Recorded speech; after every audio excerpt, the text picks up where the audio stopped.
Okay, back on the porch. You might have just seen me earlier today reading Vesuvius. Charlie Bumpus, here we go. Chapter 5, Surrounded. Alright, Mrs. Burke was standing outside her door. She was tall and her face was long. She looked like an egret, a bird with long legs that catches fish in the water. I was the fish. Her glasses had bright orange frames. Her eyes were looking right at me. I tried not to look back. When I got to the door, I gave her a quick smile and tried to slip by. She caught my arm with her bony fingers. Her bony, firecracker, exploding fingers. I didn't mean to scream, but I did. Ah! She let go of my arm and squinted at me. Her glasses fell off her nose and swung from the chain around her neck. "What's wrong?" she asked. "What happened?" Nothing, I said. "Mr. Bumpers," she said, "you walked in here like you were headed to prison." I stammered.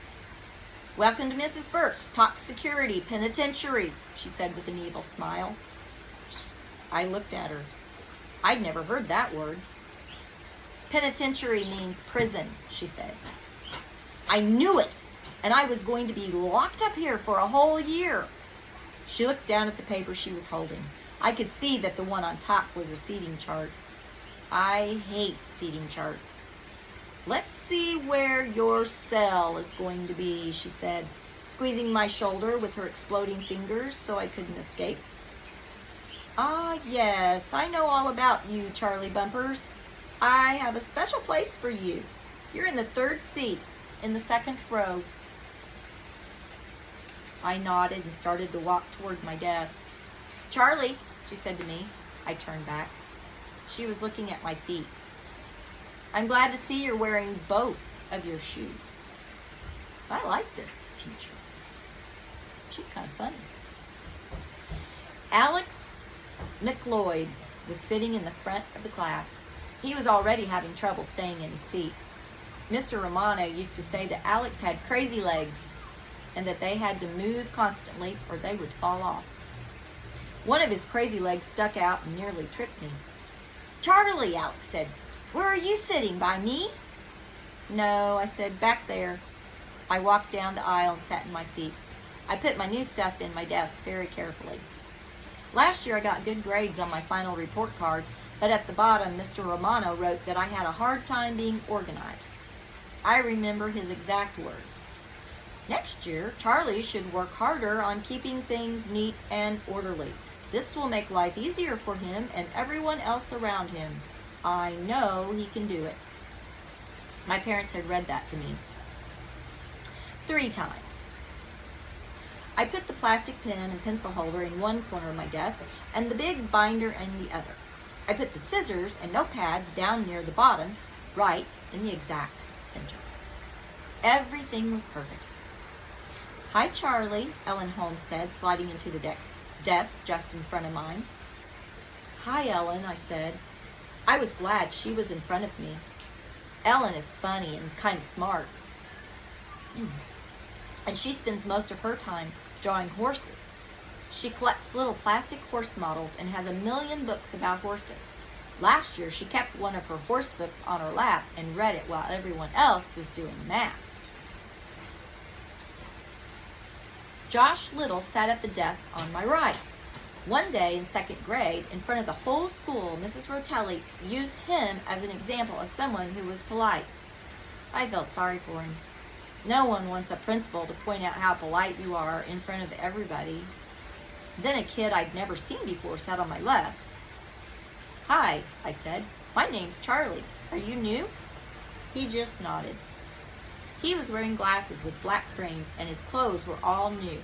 His shirt was tucked into his pants. He looked very neat, like someone who would take a bath without being told. His sneakers were new too.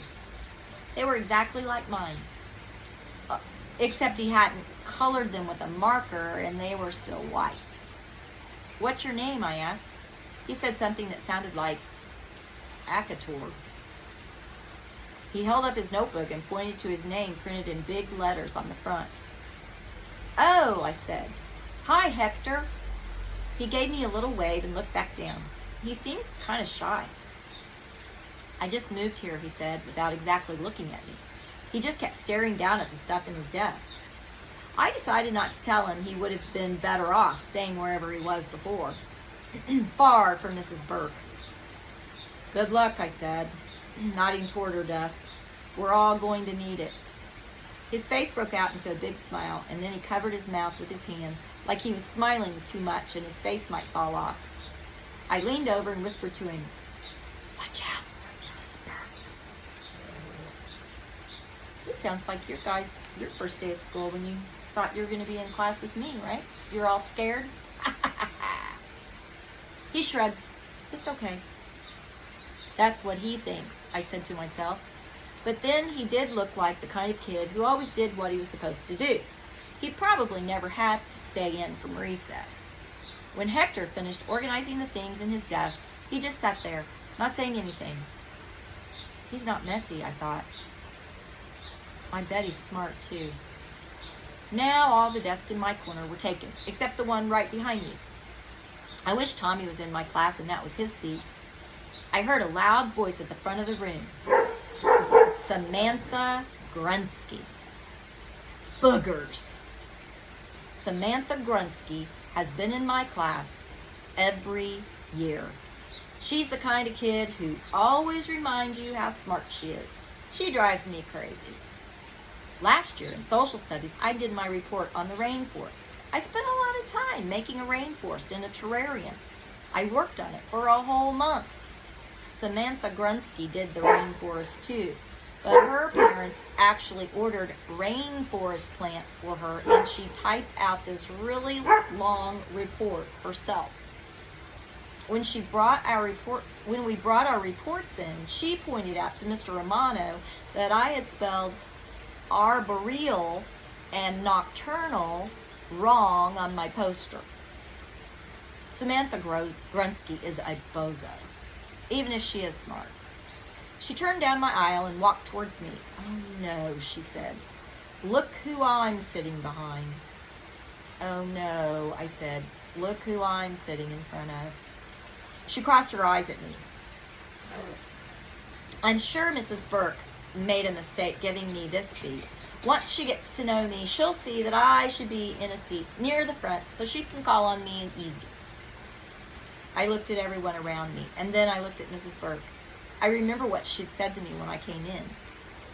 "I knew about you."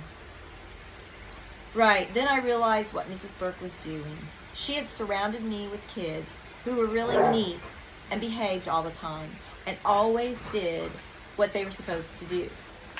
Because she wanted me to be neat and good too. Hector, the new kid, was probably put there because he didn't talk much and never did anything wrong. I looked over at him. He was staring at my shoes.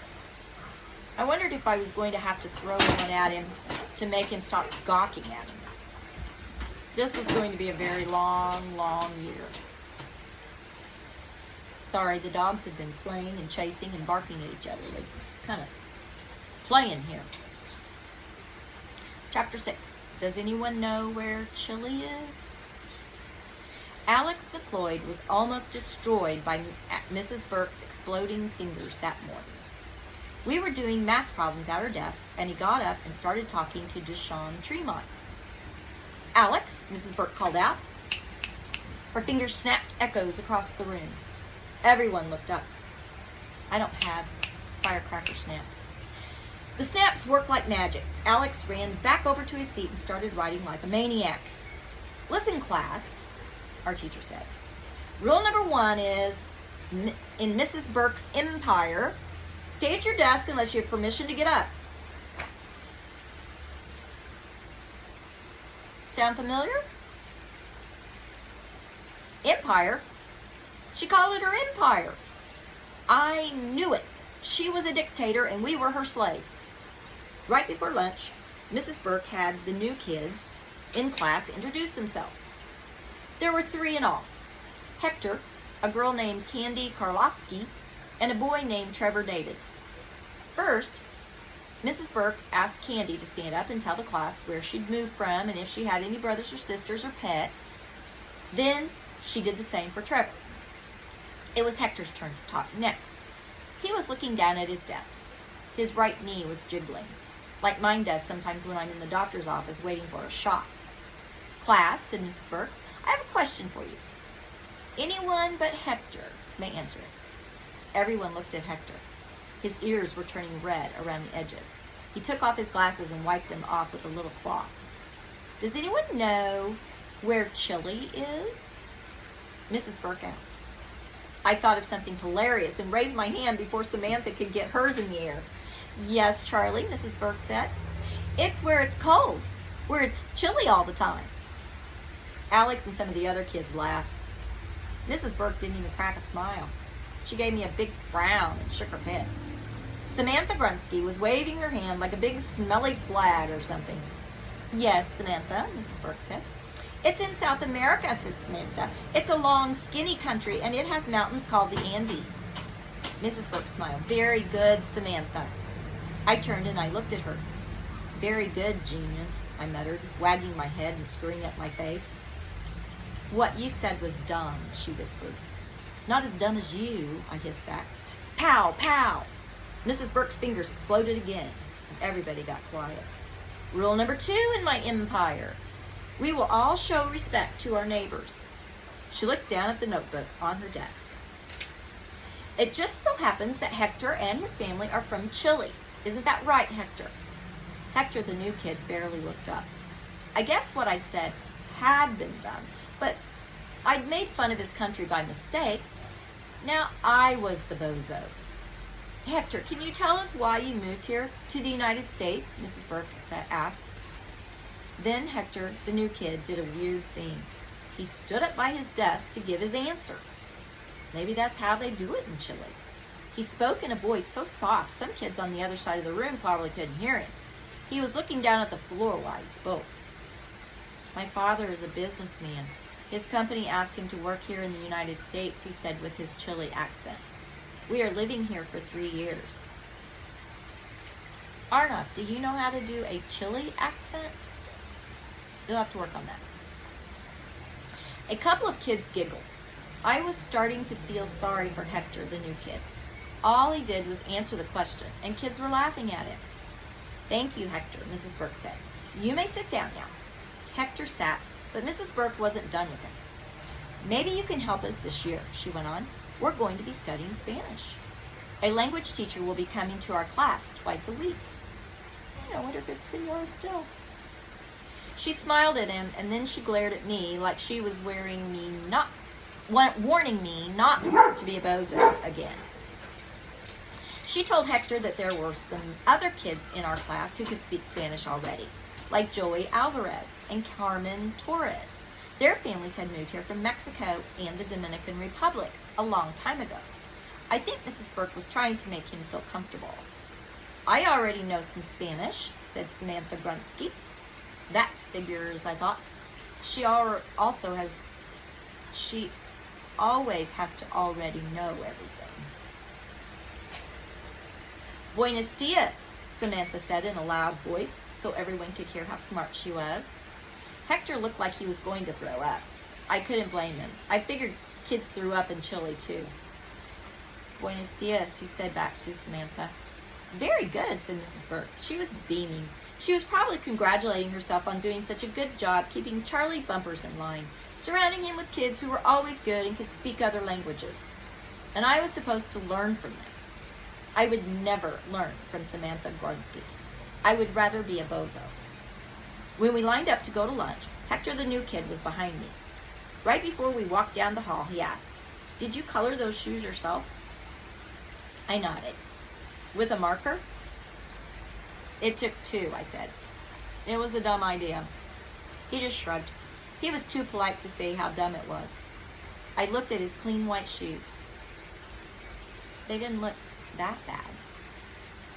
All right, we're to Chapter 7, Supreme Commander of Soccer Balls. All right, so I'll meet you here again, or maybe out there, or maybe in there. You are not going to know where I'm going to be tomorrow, but I'll be somewhere, and we'll continue reading.